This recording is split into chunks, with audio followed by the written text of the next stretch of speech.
Silav roj baş, hevanno çend û çên ku me amade kirine dixwazim ji we re pêşkêş bikim. Rojev dîsa germ e hem ji Sûriyê, ji Rojavayê Kurdistanê û hem jî ji Tirkiye agahiyê nû hene di derbarê pêvajiyê de. Ka em serî de hema wisa dest pê bikin. Ez pêşî helê we pirsim û tev bi xêr hatin. Kayner tu çewanî? Mehmet Yalçınkaya, merheba tu jî bi xêr hatî. Hevan nû hûn her hebin. Mala we ava. Ji ber eleqeya we ji bo vê kanala me. Em razî ne, xwedî ji we razî be. Ka em hema binêrin, em kîjan û çê dest pê bikin? Heta ku heval komîser hev bibin, em ji pêvajiyê dest pê bikin. Ev Numan Kurtulmuş daxuyaniyekê daye di derbarê encama hevdîtinên İmraliyê de. Ka çi dibêje? Numan Kurtulmuş diyar kir ku wê hûrgulî yani detayên hevdîtina bi Abdullah Öcalan re bêne parvekirin. Got ya girîng ew e ku ev detay guftugûyên li wê derê hatine kirin bi komîsyonê re werin parvekirin. Serokê Meclîsê Numan Kurtulmuş got çavderiyên parlamenterên li komîsyonê ew bû hevdîtinekê gelekî êrênî ye, çêker bû, tiştên weke nêrînên İmraliyê jî wê de tir nêzîkatiyekê li pêş çêker dilxwaziya aştiyê çareserkirina vê meselê hebû. Yani ya mühim ew e niyet baş bû yani. Tişta ku me hêvî dikir me ji Abdullah Öcalan girtiye. Duê manê de dibêje. Piştî raporan ew ê komîsyon xebatê xwe bi dawî bike. Kurtulmuş da zanîn ku piştî amadekirina rapora di derbarê derxistina qanûnên nû de erka komîsyonê bi dawî dibe. Dilê me dixwest ku em hemî partî li ser pêşnûmeyekê em bibin yek li hev bikin komîsyonê pirsgirêka herî giran ya dîroka Komara Tirkiye heta vê derê bê pevçûn, bê pirsgirêk anî. Ev yek nîşan dide ku mijara herî giran ya demokrasiya Tirkiye jî bi müzakereyan, bi diyalogan dikare were çareserkirin. Yani baş e ku wê fehm kirine heqeten. Numan Kurtulmuş fehm kiribe baş e. Ev yek divê bandorê li destûra bingehîn û metnên hiqûqî jî bike.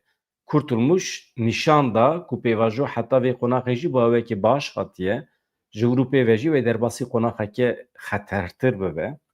Heta vê qonaxê baş hat dibêje Numan Kurtulmuş. Ji vir şûma wê çawa bibe, pêvajoyê herî xeter e.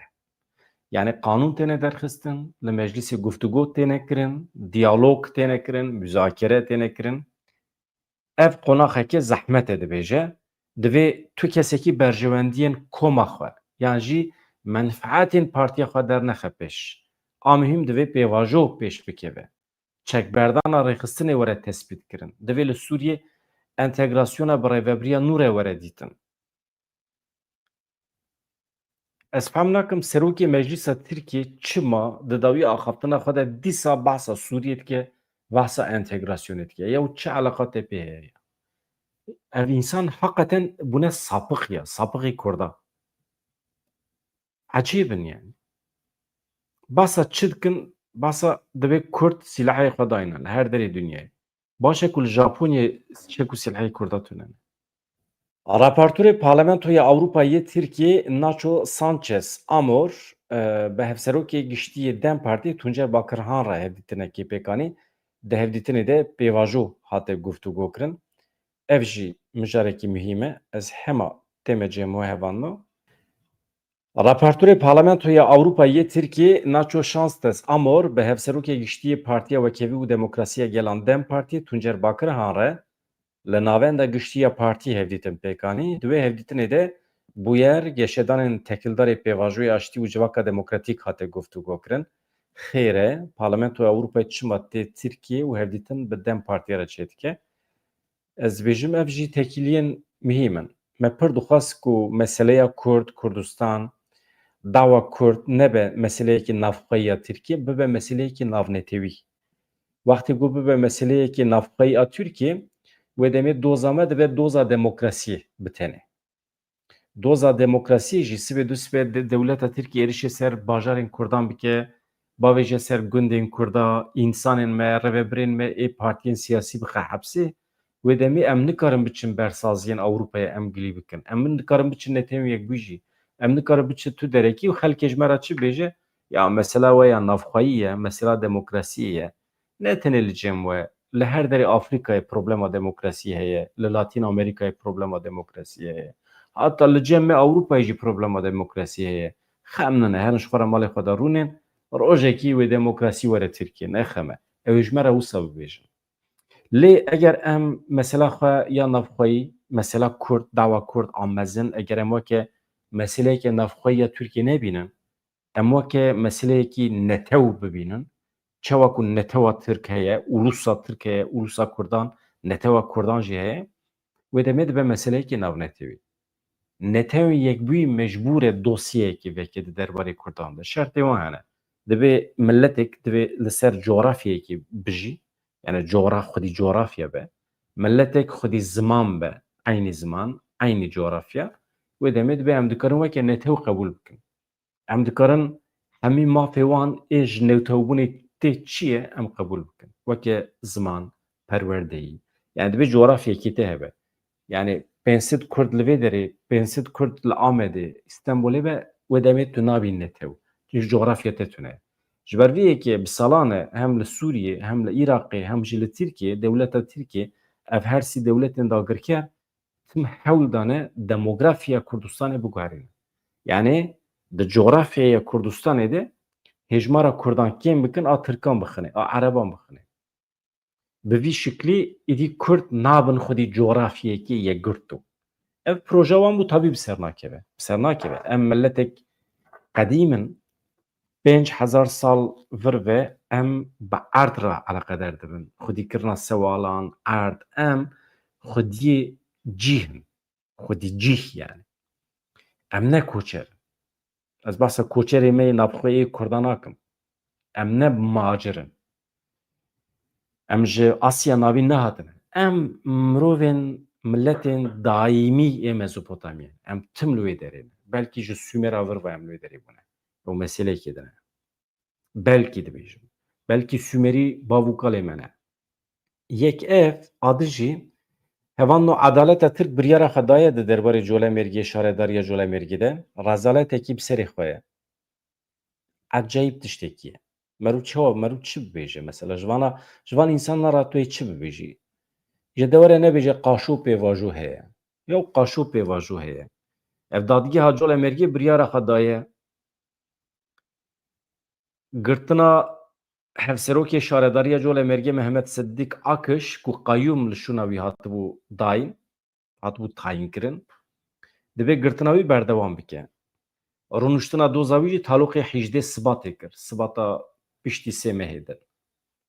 Hevserokê şaredariya colemêrgê Mehmet Siddîk Akış bi îdaya endametiya rêxistinê, bi îdaya rêveberiya rêxistinê, bi 19 sal û 6 mehan cezayê girtîgehê lê hatibû birîn. Dadgeha Herêmî ya Wanê ji ber kêmasiyên di doznameyê de ev biryar betal kiribû. Li ser vê yekê doz li dadgeha yekemîn ya cezayê giran ya colemêrgê ji nû ve hatibû dîtin. Di rûniştina îro ya dozê de Mehmet Siddîk Akış û 11 hevalên wî di wê dozê de amade bûn. Akış parastina xwe kir. Çi bibêje? Di parastina xwe de dibêje yaw me berdin. Dixwazim biçim ser erka xwe, ser wezîfeya xwe. Xelkê ez hilbijartime. Ez şaredarim, colemêrgê birêve dibim. Tonkî karê min heye, çi işî me heye li hepsê ye. Çi ye çi ne tu endamê rêxisînî. Ew çawa endamê rêxisime? Arkadaş malbata min heye, jinûzarê min hene, rabirdiyekî min heye, îş û karê min heye. Ez çawa endamê rêxisînî? Ez endamê rêxisînê bim, ji xwe çeka xwe dikim destê xwe diçim serê çi endamê rêxisînê me. Îlan dikim endamê rêxisînê me. Ya hemî endamê rêxisînê ji xwe îlan dikin ku ew endamê rêxisînê ne. Problem ti ne ye kî mîna zemanê berê ne kî. Zemanê berê endamê rêxistinê nedgotin endamê rêxisînê. Niha tiştê wisa ti ne ye? Mehmet Siddîk Akış endamê Dem Partiyê ye. Beriya niha endamê HDP bû. Tercih kiriye ku siyasetekî legal bimeşîne. Siyasetekî normal di çarçova qanûnên Tirkiyeyê de bimeşîne. Sond xwariye. Ya sond xwariye mêrî ketiye siyasetê ya. Ecayîb dewlet e ev. Ecayîb dewlet e. Dewerin bawer bikin ku ev dewlet demokrasiyê pêk bîne. Mesela hevalî wê din kî ne ew ê hatine sûcbar kirin?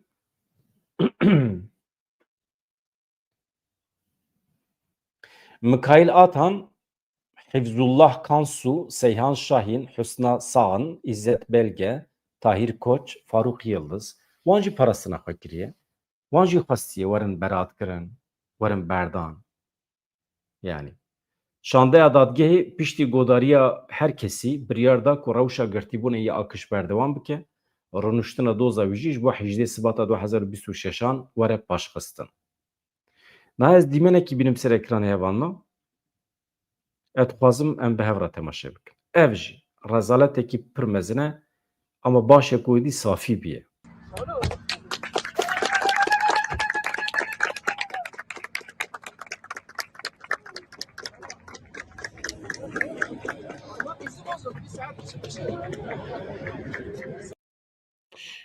Ez pêşî nûçê ji we re bixwînim hevan me, niha ji bo were femkirin ka daw çi ye, mesele çi ye. Ev kesê hûn dibînin navî Nihat Şahîn e. 30 salan di zindanê de ma, piştî 30 salan ji zindanê hat berdan. Çi dibêje tu tiştekî divê dunyayê de wekî azadiya xweştinê ye. Hevan no. Heqeten jê îstîfade bikin. Em 30 sal li bendê man. Di nava van 30 salan de zaman çawa derbas bû. Em çawa girtî bûn. Me çi êş kişandiye malbatê me jî aynı êş di nava 30 salan de li derve li ber deriyê zindanê kişandine dibêje. Silavên hemû hevalên girtî ji we re hebûn. Çi çax dibe bila bibe Kurd ve muheqeq azadiya xwe bi dest bixin dibêje. Nihat Şahîn di sala 1995 de li Amedê hatibû binçavkirin, paşê hatibû girtin. Cezayê müebbetê yani cezayê heta lê hatibû birîn. Lê li gorî qanûnên Tirkiye însanek di hepsê de 30 salan bimîne mecbûr e were berdan. û îro hatiye berdan. Em bi hev re li dîmenê wî temaşe bikin. Pir bandor li însan dike.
سرسري من سرحي ماتن سرچوي ماتن الزيرو الروجا که خیلته خوشش بودم رو که آنی دوایی رو از تنه نیشتم و ها تفرا مالا و آوابه ندی و صابه آزادی تشتک بدی آزادی خوشتر نه دیگه زانم امسی سالن جمهور روک جکانی ام بنده نه به اوه دا به دمی دا دستی که دا مالوات ما گرتیان چه کم حاصل 3 سال ما درباس کرد مالوات ما جی 3 سال وقتی ما بدی داری حساب درباس کرد هذا الشخص مالوات هذا همو مالوات گرتی آزادی جمهور کدوان جمهور فداکاری وان از گله سپاس دکن ام جمهور وان سربلندن و شانازن از آنم Mala we pir baş e. Pir baş e. Em hêvî dikin tu însanekî me ji ber dawa Kurd li zindanê dewleta Tirkiye nemîne hemî werin berdan û tu carekî din jî ev dawa me nebe sebebê sûç. Em tiştekî wisa hêvî dikin em dixwazin hevan me. Di êrişa dewleta Tirkiyeyê kolberek hat qetilkirin. Kolberê Kurd Husên Dewletxwa ji gundê Yermaqiyê ji bajarê Mak û Rojhilatê Kurdistanê di encama gulebarana eskerên dewleta Tirkiyeyê de hat qetilkirin. لگوری چافکانی خواجهی روژایکی کانونی کلبری بناو حسین دولت خوا Yermakî ji gundê Yermakî ew jî girêdayê Makû Rojhilatê Kurdistanê ye li ser sînorê Rojhilatê Kurdistanê ji aliyê hêzên dewleta Tirkiyeyê ve hatiye qetilkirin. Li wê derê cî hatiye gulebarankirin jiyana xwe ji dest daye, hat diyarkirin bê şiyariyekî were kirin Hesên hatiye gulebarankirin. Hem jî di nava xaka Rojhilatê Kurdistanê de bûye qewmiye. Dewletek bi vî şiklî ye. Yani çawa eskerê müsaade dide eskerê xwe tiştekî wisa bike. Mesela hêzên dewleta Tirkiye hevando ne tenê gule diraşînin ser însanan, dronan jî radikin. Ser axa Rojhilatê Kurdistanê dronan radikin. İnsana qetil dikin. Em milletek bê dewletin, em milletek bê parastinin bi vî şiklî jiyan nabe. Em nikarin parastina xwe bihêlin ser însafa dewleta Îranê. Em nikarin parastina xwe ewlekariya xwe bihêlin ser însafa wan çeteyên li Şamê û wan çeteyên li Enqerê. Em nikarin. Ji me re pergal lazim e, ji me re ewlekarî lazim e, ji me re müdafaa lazim e, ji me re hêzên me ê çekdarî lazim e. Em ne mecbûrin li ser sînorê xwe yê perçekirî kolberî bikin, rezîl û riswa bibin. Em vê qederê red dikin, red dikin, red dikin. Tiştek jiyanekî bi vî şeklî bila tune be, heram e. Em van sînorên ku Kurdistan perçekirine red dikin. Neteyên yekbî hatiye Sûriye îro hevdîtin çê dike. Parlamentoya îro, Parlamentoya Ewropayê hatiye bi dem partiyê re hevdîtin çê dike. Yani ew qasa nezaket, mezaket, hevdîtin, dîplomasî îcab nake. Tu tiştekî îcab nake. Yek tiştek lazim e. Ev milletê Kurd divê were parastin. Ev milletê Kurd divê bibe xwedî dewlet bikeve garantiya netewên yekbûyî, bikeve bin ewlekariyê, bikeve bin garantiyê. Ew qasa net yani bi vî şiklî nabe. Canan hevano ji çîroka însanekî mirov dikare encamekî pir mezin derbixe. Ez ji wara bêjim 100,000 însan hatine qetilkirin. Hûn ê bibêjin ev tenê hêjmar e, bandor li we nake. Ama wextê ku em behsa kolberekî dikin, li ser pişta wî 8 kîlo ji sînoran derbas dibe. Yan ji ber sînorên gundê xwe re derbas dibe. Tê gulebarankirin, xwîna wî dirije ser wî erdê. Ew tiştên li ser pişta wî hemî li erdê belav dibin. Kî dizane çi ne? Kî dizane kîjan diyarî bû ji bo kîjan zarokan. Ev çîroka takekesî, çîroka yek kesî ji kuştina 100,000 însanê bandortir e. Canan kuştina însanekî dikare bibe stedemê avabûna dewletekî. Ew qas mühîm e. Ji ber vê yekê hevano pêdivî bi nivîskarên me heye, pêdivî bi hunermendên me heye, karibin çîroka kesan bikin roman, binivîsînin, bi dünya alemê bidin xwendin. Dîroknas hevano dikarin bibêjin. Sal 2025 5 kes hatin qetilkirin. Têrê nake. Çîrok mühîm e. Çîroka şexsan mühîm e. Çawa mümkün e dewleta Tirkiye gule diraşîne ser zarokekî 12 salî, 13 gule lê diraşîne, paşê jî radibe keleşekî datîne ber wî zarokî dibêje me xwe parastiye.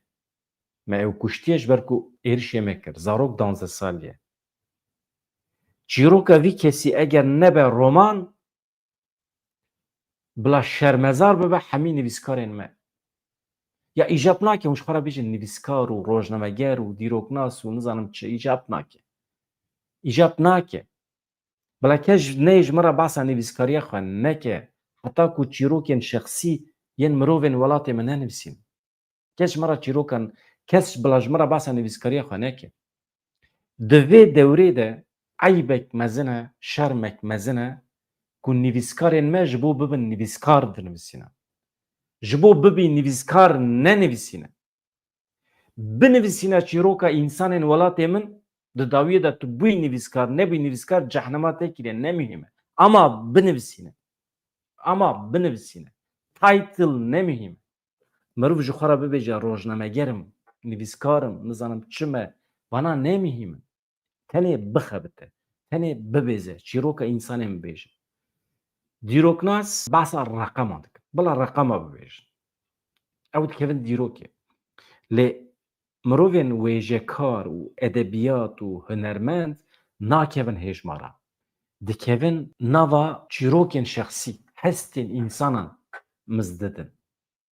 Ji ber vê mühîm e. Pêdiviya me bi mirovên edebiyatê, mirovên hunerê hene hevalna. Derbixin wana. Ji ber vê qîmet e. Hêzên Sûriya Demokratîk Qesedê ragihand ku wan meha borî li Rojavayê Kurdistanê li Bakurê Sûriyê li dijî Daişê 5 operasyon pêkanîne. Di operasyonê de 11 çekdar hatine girtin, 4 ji wan berpirsyarên payebilind yên Daişê ne. Navenda ragihandinê ya Qesedê bilançoya operasyonê meha mijdarê yên li dijî şaneyên veşartî yên Daişê eşkere kirin. Li gorî daxuyaniyê di nava meha borî de 5 operasyonên ewlehiyê hatine li darxistin. Di encamê de 7 çekdar 4 berpirsên Daişê hatine binçavkirin. Gelek çek cebilxane jî di wê demê de hatine desteserkirin. Qesedê da zanîn ku 19 mijdarê li gundê Xanim El Alî yê li Rojdatê Reqê 2 dronên Daişê jî hatine xistin. Qesedê dibêje ew dron ji xalên li herêmên dibin kontrola hikûmeta Veguhêz ya Sûriyê de rabûne. Her wiha roja 20 mijdarê hêzên asayîşê şaneyeke Daişê ya ku ji 2 kesan pêk hatiye têk birine. Li gorî mikurhatinên wan her du kesên girtî, ew ji aliyê kesekî li Şamê ve hatine erkdar kirin, wezîfedar kirin, ji bo êrişê hêzên eskerî û ewlehiyê yên rêveberiya xwe ser bikin, alîkariya lojîstîk, xwarin, zat, maddî ji berpirsekî li serê kaniyê wergirtine. Bilançoya sala 2025 çi waye hevanno? Ji destpêka sala 2025 ve Qesedê hêzên ewlehiyê 81 operasyon li dijî Daişê pêkanîne. Di wan operasyonan de 385 çekdarên Daişê hatine girtin, neh ji wan berpirsên rêxistinê ne. Di şer û pevçûnan de jî 7 çekdar hatine kuştin. Du ji wan di asta berpirsyariyê de ne. Ev bi vî şeklî ye, niha em derbasê aliyê din yê Sûriyê dibin hevanno. Di çend saetên dawî de hêzên ewlehiyê yên hikûmeta Veguhêz ê Şamê baweyekî zêde li gundewarê Tertûsê li wan peravan nizîkê Lasqiyê belav bûne, bendên demkî yên kontrolê danîne. Navenda çavdêriya mafê mirovan ya Sûriyê so ragihand ku hêzên ewlehiyê yên hikûmeta Veguhêz di çend saetên dawiyê de li bajarê Safêta ê gundewarê Tertûsê belav bûne, bendên demkî ava kirine wê derê, bendên kontrolê. Saziya Sorê a mafê mirovan da zanîn ku tevgera hêzên ewlehiyê yên hikûmetê tirs xistiye nava milletên herêmê. Li gorî sor endamên hêzên ewlehiyê bê ku sedem diyar bikin, rêwî kontrol dikin, nasnameyê wan digirin. Şenî di nava tirs û fikaran de ne, ev tevger dikare bibe sebebê tiştên nû. Yani gundî însanên wê derê ditirsin ku werin binçavkirin jî, werin wendakirin jî. Tiştekî wisa heye. Ya Sedat û Lûgana qetê tevlî Kurdî dibe, Sedat û Lûgana heta niha Kurdî xebat dikir, em bi hev re dixebitîn, aniha çûye di malperên Tirkî de, di YouTubeên Tirkî de ji xwe re dixebite, hemê xebata xwe bi Tirkî rêva dibe. Tirkî baştir xwe îfade dike, kêfa îş Tirkî re tê. Erê wallah. Ji ber vê yani êdî hevan ez lavê kesî nakim ji bo werin tevlî kanala min bibin. Na. Mi têra xwe telefona gelek derdoran kiriye ji bo werin tevlî bibin, ev kanala her kesî ye. Ji bo wî însanê ku bixwazin xwe îfade bikin, dibe ku nivîskar bin, dibe rojnameger bin, dîroknas bin. Kî dibe bila bibe? Kîjan însanên me xwedî çîrokin, xwedî mijarin, bila kerem kin, werin vê derê de heta dikarin xwe îfade bikin. Ama dî ez lavê însana nakim. Na. Heyraniyekî ecayîb ya Tirkî çêbûye nava însanên me de, nava rewşenbîrê me de, êdî ez nikarim ragirim. Nikarim. Naxwazim. Ew dîroka ku hûn bi Tirkî ji me re dibêjin îcab nake, naxwazim. Ew romana ku hûn bi Tirkî ji me re dibêjin, çîroka min bi Tirkî ji me re dibêjin, ez wî jî naxwazim. Naxwazim. Kurdî bibêjin, bila kêm be. Em fehm dikin. Şandeyeke ji Konseya Ewlekariyê ya Netanyahû bî cara ewil çû serdana Sûriyê. Şande ji 15 dîplomatê Netanyahû pêkite. Ew ji ku derê derbasî Sûriyê bûn ji noxteya ciddî bît ya Bûsê ya li ser sînorê Lubnan Sûriyê derbasî nava welêt bû wê bi Serokkomarê demkî ê Sûriye Ehmed el-Şara re bi rayedarên din ên Peya Bilind ên Sûriyê re hevdîtinan pêk bînin, çav li rêye ku nûnerên civaka sivîl jî tevlîvan civînan bibin. Sefîrê bilind ê Netewên Yekbûyî yê Slovenyayê û her wiha serokê demê ê Konseya Wêlekariyê Samuel Zbogar anîn ziman ku ev yekemîn serdana fermî ya Konseya Wêlekariyê ye piştî 6 salan li rojata navîn dike. Di dîroka Sûriyê de jî gaveke nû ye. Serokê demê destnîşan kir ku serdan ji bo herêmê di demekî gelekî krîtîk de hatiye kirin. Çima di demekî krîtîk de? Tişta ku vê demê dike krîtîk çi ye? Çima basa wî nakin? Ji bo me Kurdan 100 sal e dem krîtîk e. Tim krîtîk e. Berdevkê Netewên Yekbûyî Stefan Dujarric anî ziman serdan ji bo vê yekê tê kirin ku diyalog di navbera Netewên Yekbûyî û Sûriyê de xurttir bibe. Şandeya wê roja Îniyê li Beyrûdê pişt re jî roja şemiyê li başûrê Lubnanê bi yekîneyên hêzên aştiyê ya UNIFIL re hevdîtinê pêk bîne. UNIFIL hevano ji sala 1987 vir ve yani demekî gelekî dirêj e li sînorê İsraîl Lubnanê wezîfeya tamponê dimeşîne. Tê plankirin ku wezîfeya wê dawiya sala 2027 bi dawî bibe. Mesela berdevkê Netewên Yekbûyî dibêje ev serdan ji bo wê yekê tê kirin ku diyaloga navbera Netewên Yekbûyî û Sûriyê de xurttir bibe. Em hemîl bendê ne. Ev ekîba Netewên Yekbûyî derbasî Qamişloyê dibe nabe. Derbasî Helsekê dibe nabe. Bi rayedarên Rojavayê Kurdistanê re cuda hevdîtina pêk tîne nayêne. Neteweyên Yekbûyî. Em bahsa dewletên Yekbûyî nakin. Binêrin. Netewên Yekbûyî tê mana yeketiya netewan, ne yeketiya dewletan. Em weke milletin, milletekî li Sûriyê ne, Netewên Yekbûyî eger neyê bi rayedarên Rojavayê Kurdistanê re hevdîtina pêk neyne, ev hevdîtina wan bi kêrî tiştekî nayê. Zemanê berê çawa ku rayedarên me, rêvebirên me ê Rojavayê Kurdistanê digotin her civîna ku li Jenevê, Astana, Sûçî, ku derê çê dibe bila bibe. Eger bê tevlîbûna rayedarên Rojava be, mana xwe tune ye, mehkûmê wendakirinê ye. Divê vê helwesta xwe îro jî bidomînin. Her hevdîtin, her civîna bê rayedarên Rojavayê Kurdistanê mehkûmê têkçûnê ye. Rayedarên me, hevalên me ê rêvebir divê van gotinên xwe bidomînin. Nebêjin baş e ku Netewên Yekbûyî hatiye Şamê hevdîtina xwe çêkiriye bi wan çeteyan re û paşî jî çûye. Nebêjin baş e. Heta name tiştekî nebîstiye. Lê ne baş e. Ji bo me ne baş. Ew hikûmeta demkî ya Sûriyê ku tenazül nake bi rêvebirên Rojavayê Kurdistanê re hevdîtina pêk bîne. Ew hikûmeta demkî ew serçete Colanî piştî vegera ji Amerîkayê şor bîye, doş bîye, sor bîye, nizanim şimarix bîye, her çi bîye, niha xakişandiya koşiyê xwe ne heyeta Kurd dixwaze pêşwazî bike bibîne, ne jî rayedarên Rojavayê Kurdistanê. Ji ber vê yekê em vê rewşê red dikin hevalno. Vî şîklî nabe. Em daxuyaniyê xwe divê hinekî dijwartir bikin. Anketekê nû çêbûye li Tirkiye hevalno. Li gorî anketa şîrketa ORC. Eger vê yekşemî hilbijartin bêne kirin, AKP û CHP hema mîne hevin. Puanekî firq heye navbera wan de, ew jî AKP hindik li pêş nîşan didin. Di derbarê vê pêvajoyê de yani vaya çi nîşanê me dide? Tê wê manê ku AKP digel ku ketiya nava pêvajoyê jî milletê Tirkiyê ku ew qasa şovenîst bû, nijadperest bû, ji AKP nexeydiye. Ev baş e. Dem partî di rêza sêyem de ye. Dengê xwe diparêze, eyn weke berê ye. Ev şîrketa ORC encamên anketa xwe ya dawî ya li ser hilbijartinan li ser hesabê xwe medya civakî belav kir. Li 26 wîlayetan pêk hatiye hem li Bakurê Kurdistanê hem li Tirkiye 2506 kes tevlî bûne. Ferqa di navbera AKP û CHP de pir kêm e.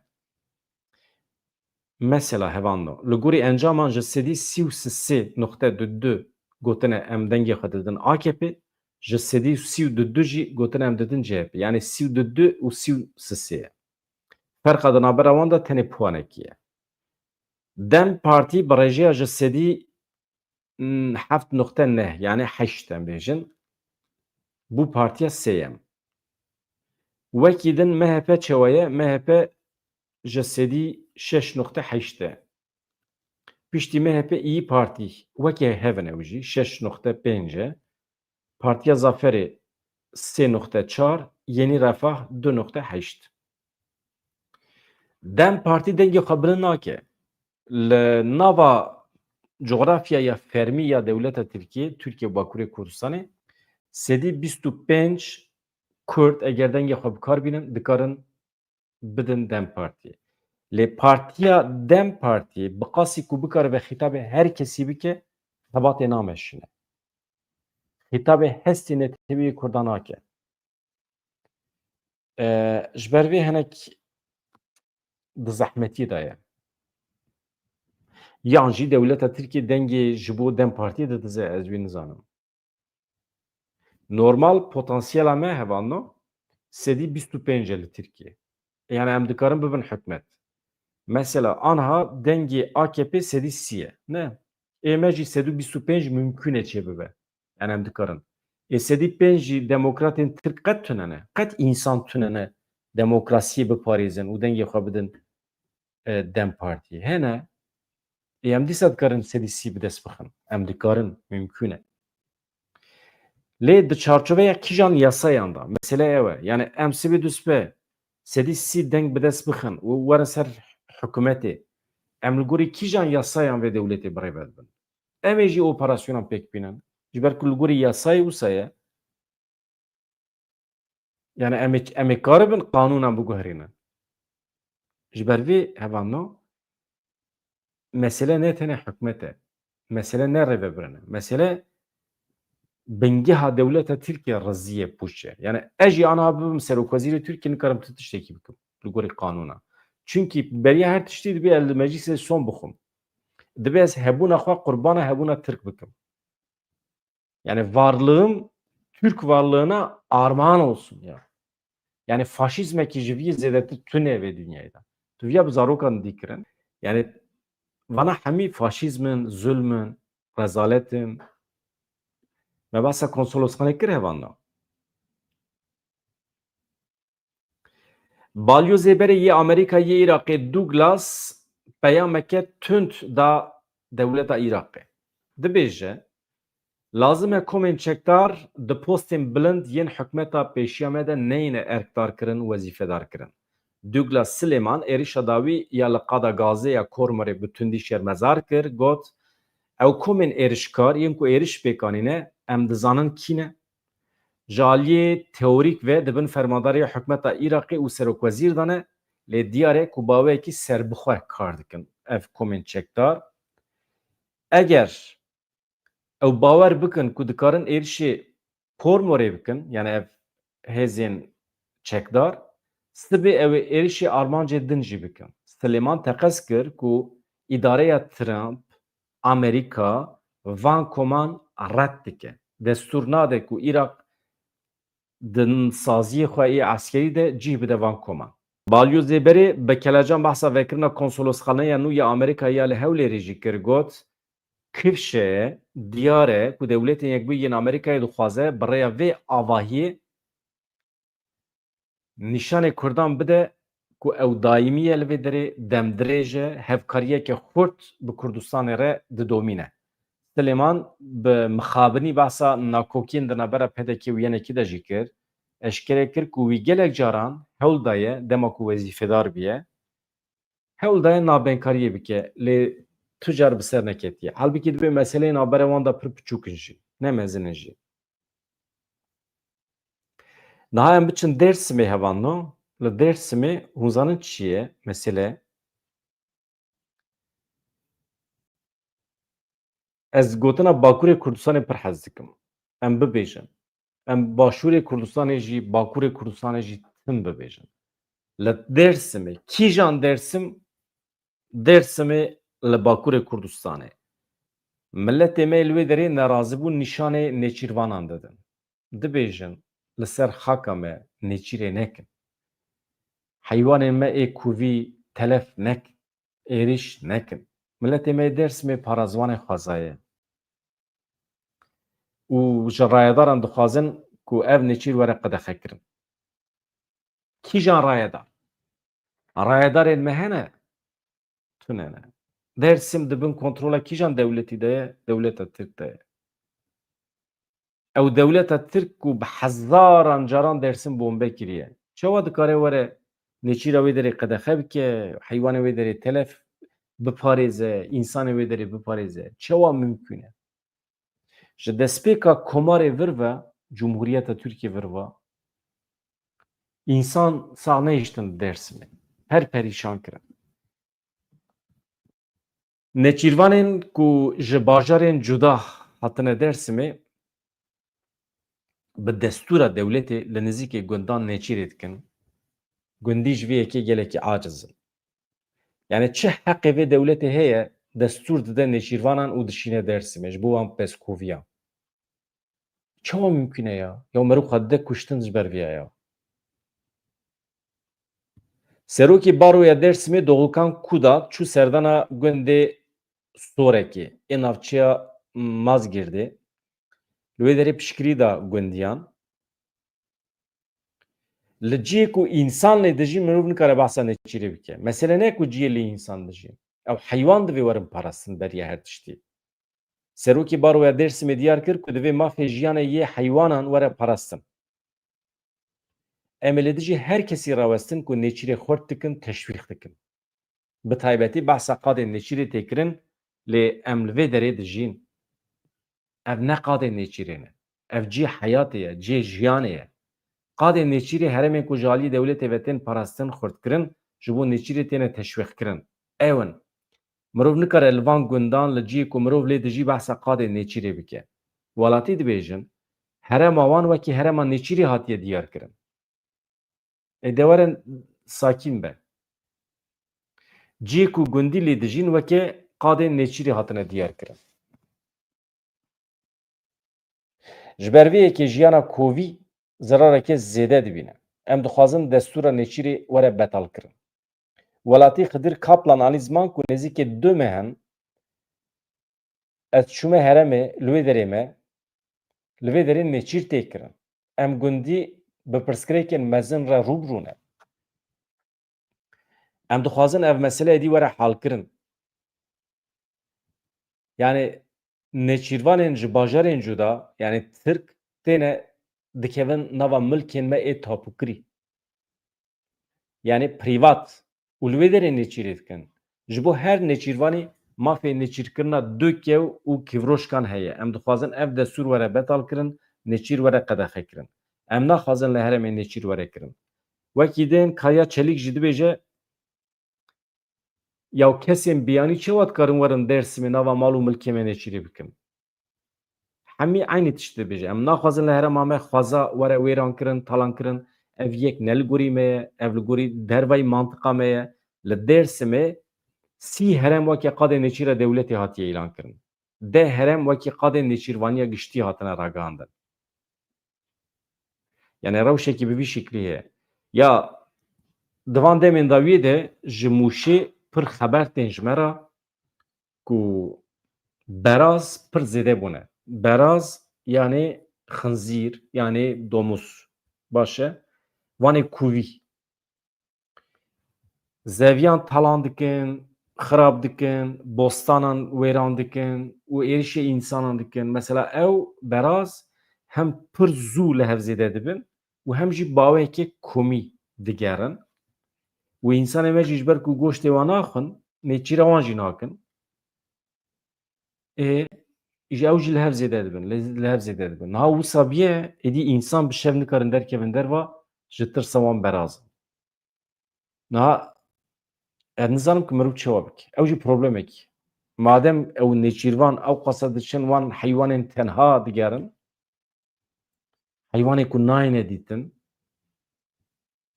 bila biçin wan domuza madem wisa binêrin. Ez nêçîrvaniyê teşwîq nakim lê ew Ew beraz zirarê didin xwezayê. Ji ber ku xwezayê talan dikin. Mesela tu bostan da jûyê roca din tê bostanê te hemî xirab kirine. Zeviyê te hemî xirab kirine. Zirar diginin pez û dewarê te. Zirar diginin te. Tu nikarî zarokê xwe bişînî mektebê. Bi şev nikarî bişînî cîran. Yani ev problema beraz li ser hedê gelekî zêde bûye. Madem dewlet nêçîrvanan dişîne Dêrsimê, dişûna Dêrsimê de bela bişîne ser hedê li pey wan berazan. Problem çi ye? Hevano beraz biryara nêçîra berazan dernaxin. Herê wallah. Mala wê ava hûn her hebin, ez xatir ji we bixwazim. Ez li pêya me ve dinêrim, ez ê bidomînim, piştî weşana zindî jî ez ê bidomînim. Mala wê ava ji bo hebûna we gelek hêjan e hûn. Her hebin. Xatirê we silav rêz. Êvarê ez ê bernamekî têr û tijî ji we re pêşkêş bikim.